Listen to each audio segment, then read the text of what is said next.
Whoa! Whoa! Holy shit! Oh my God! Yo! Oh my God! Nafila siya! Inauna ka, nafila siya!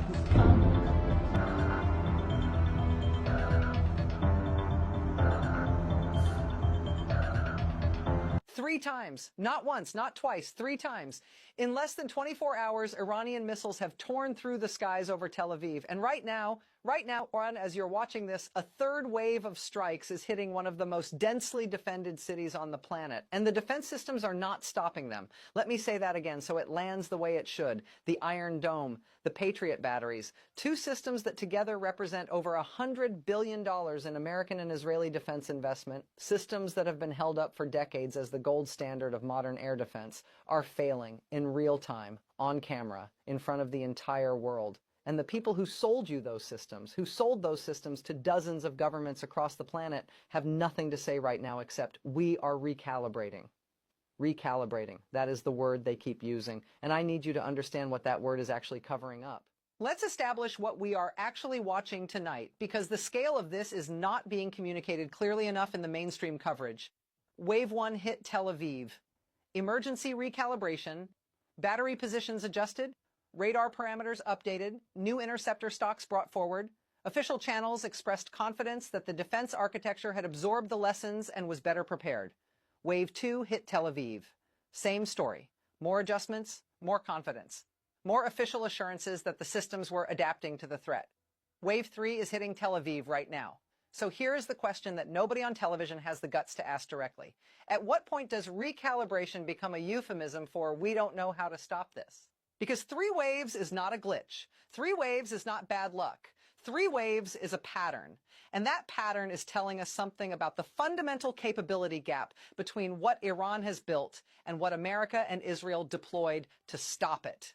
A gap that the pre-conflict intelligence assessments apparently did not fully understand. Let's talk about the Patriot system, because this failure doesn't just matter for Israel. This matters for you, for your country, for every American ally watching this unfold tonight. The United States has sold Patriot batteries to over a dozen countries: Japan, South Korea, Saudi Arabia, the UAE, Poland, Germany, Romania. These governments built their entire air defense doctrine and their entire national security architecture around the assumption that Patriot works. And right now, over Tel Aviv, Patriot is not working. Every defense minister watching this broadcast tonight is asking the same question. Did we buy the wrong system?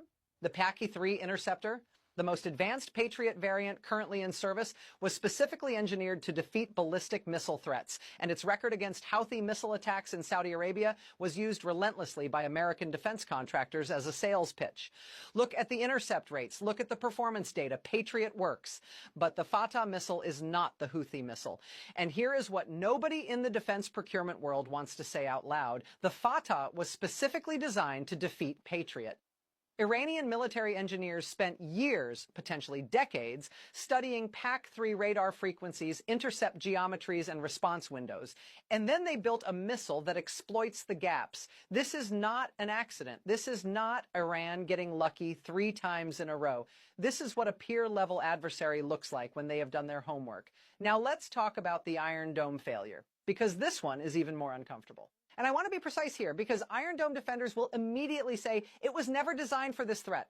And they are technically correct. Iron Dome was built to intercept short-range rockets and artillery shells, the Hamas threat, the Hezbollah threat, slow, predictable, relatively unsophisticated projectiles fired from close range. Against that threat, Iron Dome's intercept rates have been genuinely impressive. That is real. That is not in dispute. But here is the uncomfortable truth that the third wave is forcing into the open.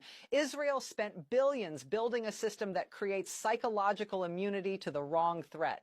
Every time Iron Dome lit up the sky and intercepted a Hamas rocket, it sent a message to the Israeli public, to Israeli politicians, to Israeli military planners: we are protected. The dome holds. Sleep well.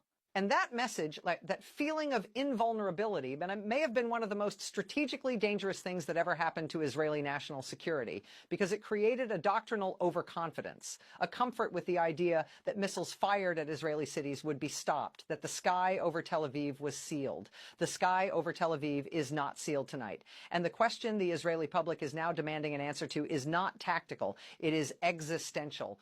What is the plan? Let me say something that is going to generate angry responses, and I am saying it anyway because it needs to be said.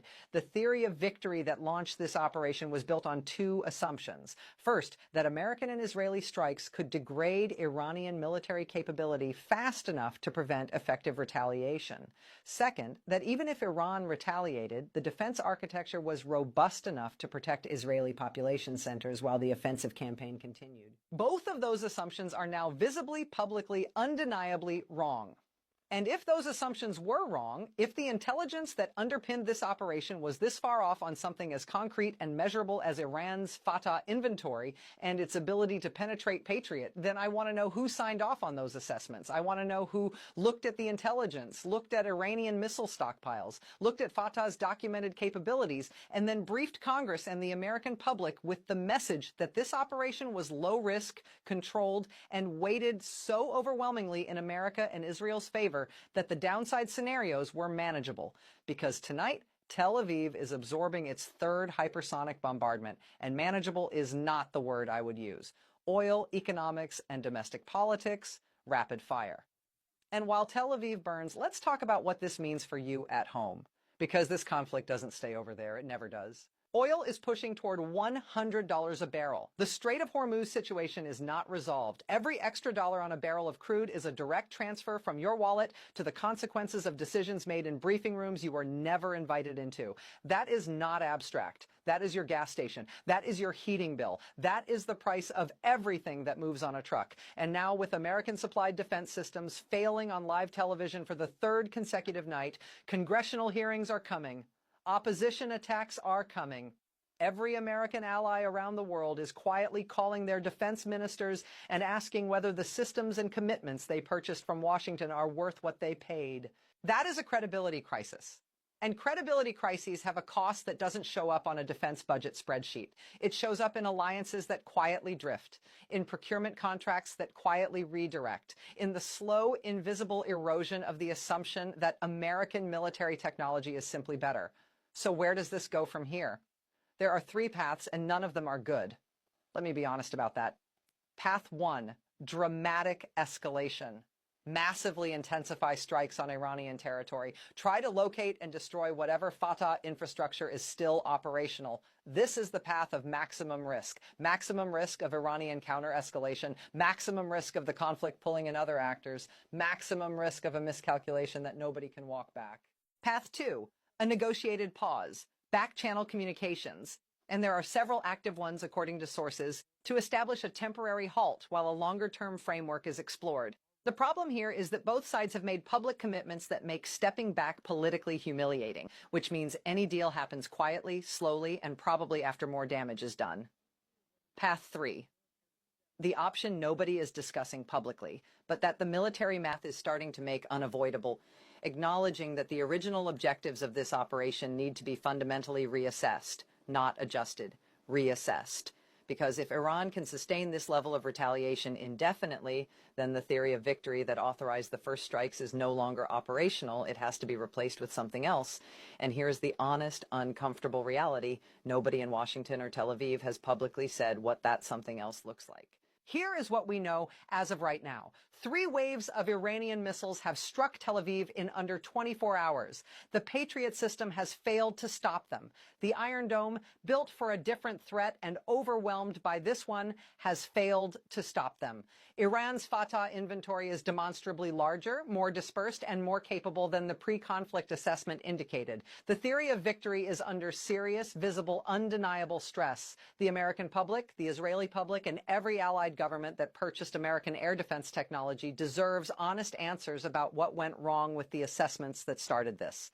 and what the plan is to actually protect the people now living under fire. Not managed answers, not calibrated answers, honest ones. We are not leaving this story. We will be here every confirmed development, every diplomatic signal, every military movement. The moment it breaks, you will hear it here first. If this coverage matters to you, why not after tonight it should? Subscribe, share this, because the people in power are hoping the news cycle moves on before the real questions get asked. We are not going to let that happen. Stay with us. This is not over, not even close.